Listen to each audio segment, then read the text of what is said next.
Welcome to Pond. My name is Mitch Stein. I'm the co-founder, CEO, and Chief Impact Officer. We want to make tech work for good.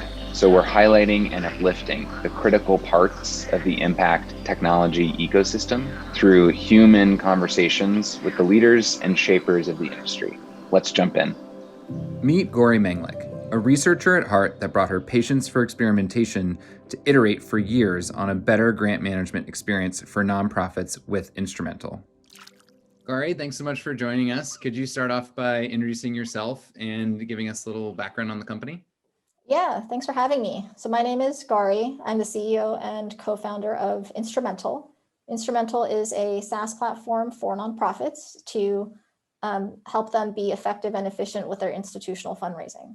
So we do everything from prospecting and research for institutional funders and grants, as well as help teams collaborate and track the whole process and stay organized. Great. So what moved you to found a company serving the nonprofit sector? Well, we didn't start in the nonprofit sector exactly. We started close by in the academic space with scientific research. And our initial startup idea was to, the very, very initial startup idea was to build a crowdfunding platform for female scientists. We evolved from that to trying out being a marketplace for science funders and scientists. Then we evolved from that to be a SaaS platform that focused on universities. And then we evolved from that to being a SaaS platform that focuses on all nonprofits and helps them with their institutional fundraising. So it was a journey. We kind of had an initial insight and an initial hypothesis. And then as we got more data from the market, we iterated our way to where we are today. As a founder that has recently undergone a pivot, it was like, I can't even fathom doing that 5 times. Yeah. How did you keep your North Star or line of sight on you wanting to keep doing this through all those changes? Yeah, I think that it's just like what we were talking about earlier. It's like the response from the market. Like what we were searching for was true excitement from our users. And, we have hypotheses of what we'll do that. We try it and we're like, okay, the temperature is lukewarm. And then ultimately as founders, I think we're really driven to try to find that, that's what we're trying to do. And so once we found that with the nonprofit space, that was really clear to see the difference between the other strategies that we tried and also really motivating. And then I think the thing that kept us going was that with every iteration, you put something out there, you get some new piece of data, new piece of feedback, a new thread to pull on. And we were like, oh, maybe this will work. Oh, maybe this will work. And so there was always something moving us forward that we felt like could be the next thing. Was there a moment you remember when you were like, oh, we found it, this Instrumentl is it, we've found product market fit? Is there a point in time that you recall where you finally felt like you were in that groove? Yeah, there are two defining moments or periods of time. One was in 2018. And when we first started to sell to nonprofits, we were not sure if this was the right fit. And so we actually pitched nonprofits at least 10 other different business ideas and pretended that we were working on them. And we tried to get them to, buy things. And we put the existing grant focused SaaS platform kind of on autopilot. So it's still there. We were just we're not sure about how great the product market fit is. So let's see if there's other things a nonprofit market might want more. Mm-hmm. And in all of our conversations, we would pitch them what we thought was the best thing we could even think of. And we weren't limited by what we could build or what we had built because we were just pitching concepts. And 95% of the time people are like, well, that's pretty cool, but can you tell me about the grant thing that you built? Or if we would have them rank ideas, we would sometimes include our current offering in that list. And that would always rank at the highest. And we were like, okay, I think we actually underestimated what we actually have already built because we kind of have just been pulling on threads and it has felt a little bit accidental that we arrived at that conclusion. And then the other time it just kind of hit me in the face was that there is a survey question that has been really popularized in the startup community to help determine if you have product market fit. It's the percentage of your customers that say that they would be very disappointed if they could no longer use your product. Right. And so we sent out that survey, and the benchmark is 40%, and that's supposed to be really hard to achieve. And if you do, then supposedly you have it. And we and my other two co-founders, we were taking bets as to like what it would come in. And we were like 30, like 20, maybe like 35, like maybe we were pretty close. And I came back the first time, I think it was like 60 or like 50. It was like really high. And we were like, oh, wow, okay. People like really like what they're using. And there's still a lot of improvement and work and like growth for us as a company and as a product, but it just told me that there was a very promising kernel that we had already built. And there's always like alternatives, even if you don't have a direct competitor. So there's lots of options for what someone could do to manage grants in their organization. How do you feel like Instrumentl is differentiated for them? Yeah, if you look at the space, there's like different categories that are out there today that we include into like one platform. So there's the prospecting category, of which there are a bunch of players. Then there's tracking, of which there are a couple of players. And the thing that's unique about Instrumentl is not just that we do all of it in one place, but also that because we do all of it in one place, both the tracking piece as well as the prospecting piece are able to benefit from the other piece happening at the same place. So as an example, when you're researching a new funder on Instrumentl, researching a new opportunity comes out from a new funder, you can easily see right on that opportunity what your history has been with that funder or that opportunity in the past at the organization. You don't have to check another database. You don't have to talk to anybody. You don't have to go to your spreadsheet. It's right there. Similarly, when you're tracking grants on Instrumentl, if you imagine folks most commonly tracking their grants on a spreadsheet, they're keeping things up to date themselves, they're updating deadlines. It's like they have a magical spreadsheet with all the data about those opportunities and funders being kept up to date for them because we have all that data from the prospecting side of the business. So I think that symbiotic relationship that these two sides have to each other, having that be in one platform is really unique. And then I think the other big thing is that what we hear over and over and over again from our customers is that Instrumentl is super easy to use. We actually, because we have more of a product background, have built something that is genuinely pleasant when it comes to institutional fundraising. It's like a thing that feels a little bit less like work because we are doing a lot of the work for you. And it's kind of like Zoom, right? Like Zoom just works. And you want to use it more than other conferencing platforms. I would argue from what I've learned from getting to know you, though, that as a team, I think the reason that you are differentiated is because you know what it's like to need to experiment with lots of different ideas to see what's going to stick. And that's exactly what a grant writer is doing. Yeah, you're just saying that like we're iterating on the product. Yeah, but through iterating on the product, you build a product that helps people iterate on their own product.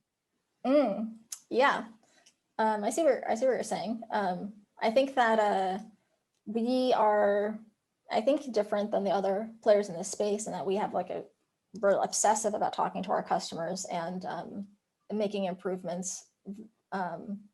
Whereas I feel like some of the other players are more or less just kind of building what they want or what they can, and they're not so in tune with what the market is actually asking of them. I also think that one side of your marketplace could learn more lessons from you as a technology solution provider, where I view a lot of foundations are not doing the experimentation approach. They're saying this is the thing. Do you fit or not? As opposed to like, let me try 10 different ways and see what leads to the most impact. This is our way. Totally.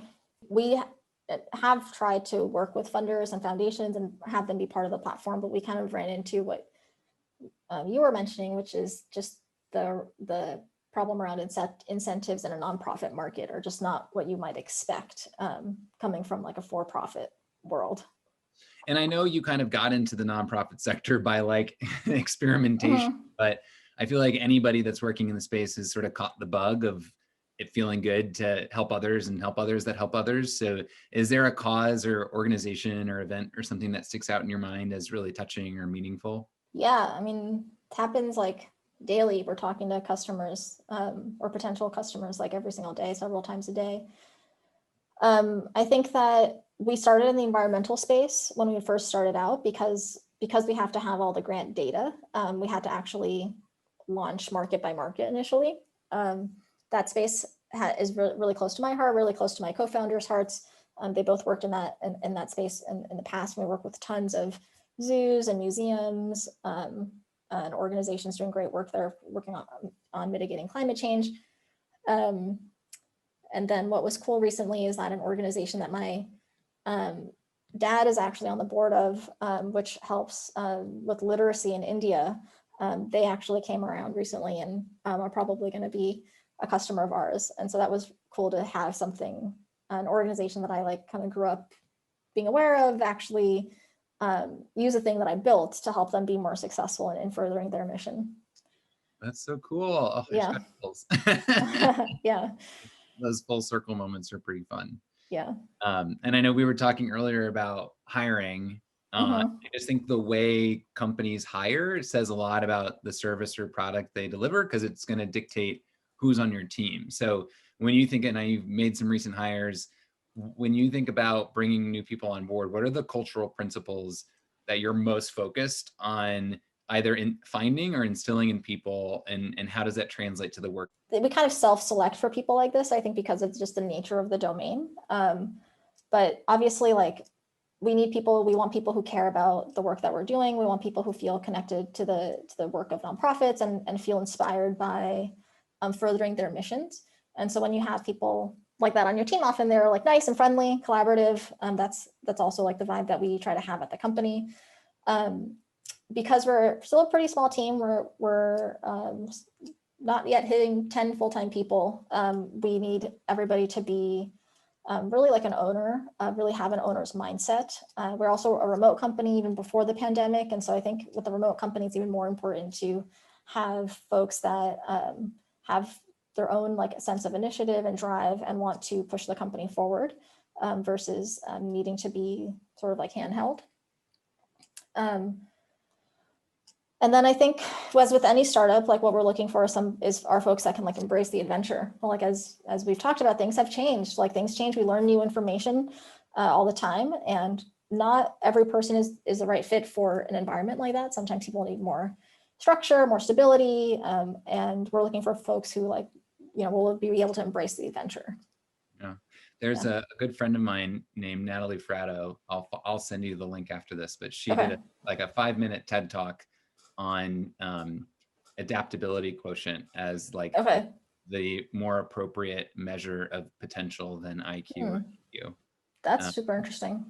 Which, yeah, I think you'd like it. I'll send you. So I guess shifting gears a little bit more specifically to the industry, what do you see as the biggest limitation for nonprofits when it comes to attaining more grant funding? Or said differently, what do your customers that are most successful in attaining grant funding do? So I'll speak to like the nonprofit that we talk to, I would say most commonly, which are nonprofits that like are starting out with grants. They're starting to like see if it's a valuable strategy for them, an ROI positive strategy for them. And the thing that we see most often that really holds them back from being successful with grants long-term is just the acceptance of the kind of strategy grants are. Grants are a more advanced fundraising strategy. You're working with institutional funders, where you often need to have some sort of like way to demonstrate that your programs have some sort of impact or track record. It's possible you may not even be ready for grants, and you should have the awareness that like you might want to start off with a couple of other strategies first, demonstrate some progress, and then go after institutional funders. And then if you do think that you have that track record to demonstrate, then the next thing you'd want to do is just have the expectation that it can be a multi-year process to have grants as a strategy be very like profitable, like very ROI positive. And that's because it does take time building relationships with funders. You might not win a grant the first time, but you get some feedback, you integrate it, you might win it the second year. And if you give up that first year, you're not going to get to the point in which you can really get those results that you want, where you have these recurring funders and you're able to go after bigger grants. So again, that kind of comes back to like being ready to use institutional fundraising, use grant fundraising as a strategy, because you need to have that long-term perspective, and you need to have that like literally that bandwidth and capacity in your team to be able to support that.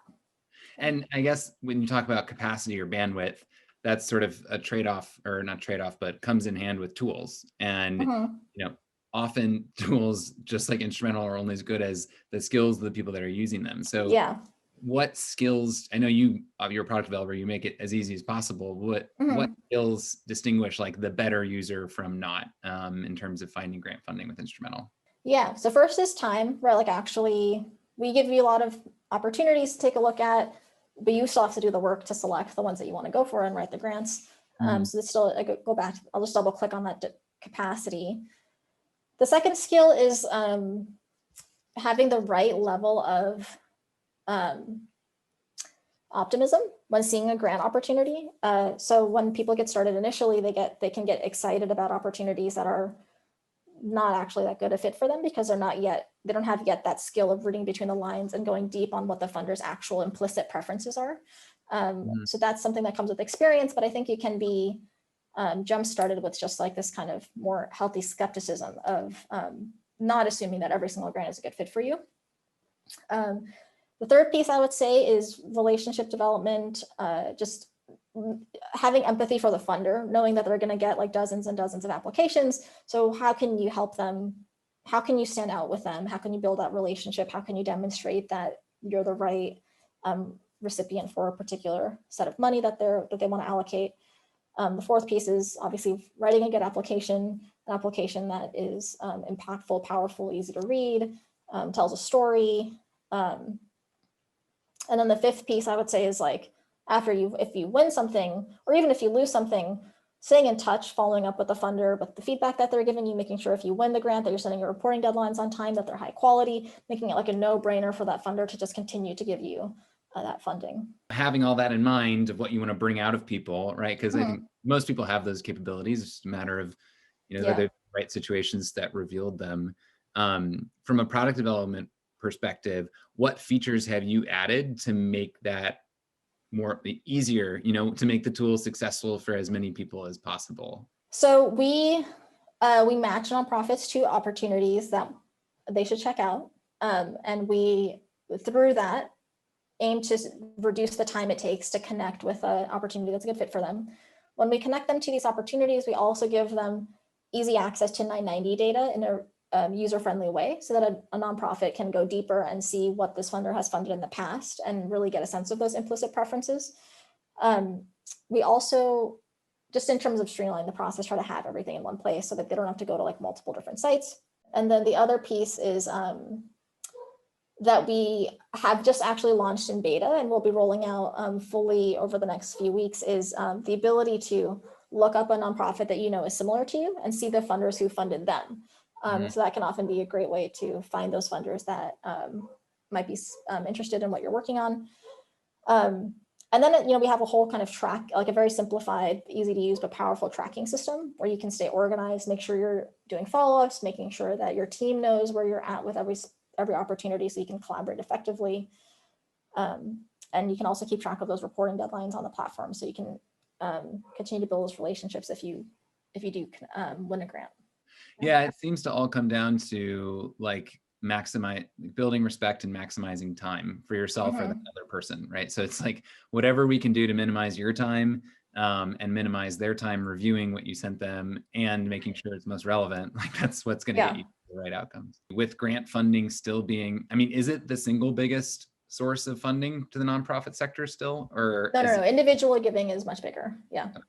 But it still is critical, especially for someone that is getting at the more grassroots level, that's like something they often don't have access to, is grant funding. How do you feel like grant technology can produce more equity? I know there's time saving, but is there anything else? The data of how equitable the giving is right now can be more transparent. And so on an individual like funder basis, you can't really tell what's going on. You can see the nonprofits they gave to, but there's no like analysis on top of that to summarize how a funder's actually giving. I think that there's an opportunity there to provide that data to the public and then using that data to help hold funders accountable. And then I think that this goes back to just the difficulty with tracking and measuring impact, which is not necessarily a technology problem. But I think if we could do that, if there's if there are some ways to do that at a, maybe not a precise level, but a directional level, it would be good to surface nonprofits that might be more grassroots that have the potential for receiving institutional funding, but may not be able to stand out to the funders, or might not be obvious for those institutional funders to select. It's really fun to hear about, your journey and bringing your product development expertise and how that translates to the value you can deliver to nonprofits. So thank you for all you're doing. Yeah, thanks for having me. Always good to connect with you, with other founders in the nonprofit tech space. Not too many of us, so always good to chat. Thanks for coming by. Be sure to visit joinpond.com and jump in when you're ready.